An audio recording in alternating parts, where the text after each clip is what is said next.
ការនេះទាំងពីររូប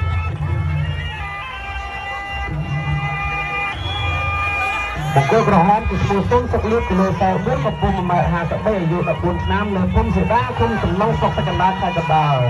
ចំណែកបង្គោលគឺមានឈ្មោះពិនថនប៊ុនឌិនគីឡូ42ដូចគ្នាកំពុង1.52ម៉ែត្រអាយុ15ឆ្នាំនៅភូមិឈូកឃុំសំឡុងស្រុកសក្កដាខេត្តកណ្ដាល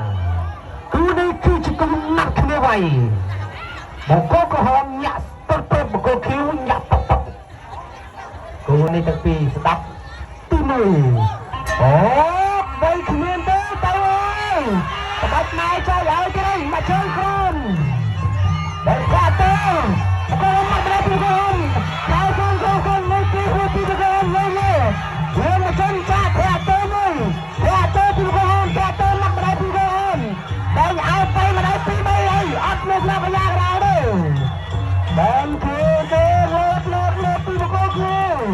ហើយមិនយកដៃទេដល់ចូលពីកូនហើយឲ្យគ្នាទៅមកដល់ពីកូនមិនទៅខត់ទៅយកទៅមកពីកូនទៅពីកូនទៅឡើងមកទៅរាទៅលឹកមកគឺមកគឺវាខ្លាលិនដល់អស់សាកแล้วครับเฮ้ยว่ามัดขาទៅពីកូនขาឈឹងបាត់ត្រង់មាត់ទៅឆ្លើយខ្លាទៅពីកូនឲ្យគ្រប់ខែទី3ដៃស្ដាប់បញ្ញារ៉ាបងតាទុំឆ្លើយតំឡើង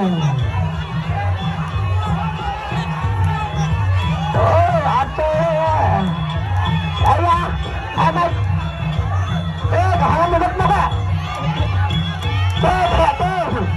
ដៃទៅស្លាប់ខ្លាយแล้วមកដៃពីកូន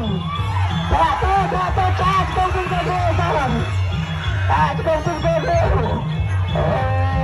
អត់ថាទៅដៃមិនទាន់ទេដល់ក្បាច់ល្អយ៉ាងនេះអាយអត់ដល់ទៅហាត់រៀននៅគ្រូណាទេក្បាច់អាយ៉ាចាក់ទៅមួយខោតាជើងមួយអត់ចាក់លើខាងក្រោមហើយអាយអត់ស្នេហ៍ចាក់ទៅលេខតំក្រហមលេខតំរាក់ទៅអាមេគុំទៅមួយគឺគ្រូក្រហមរាក់ទៅពីយើង205មួយពីមួយគឺអត់ពេញបោកដូចអត់មើលអាយ៉ារ៉ាបាយថែមស្ដាប់បញ្ញាក៏ដែរចាប់ទឹកទី1ណាមើលអើយល្អមែន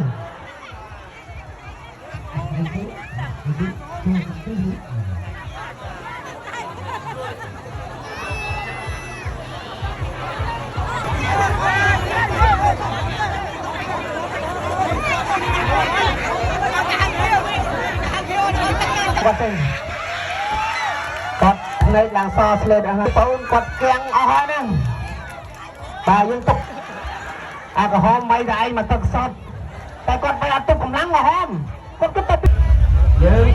តាមវិធីយើងឯងគាត់សាកសមត្ថភាពបានតែ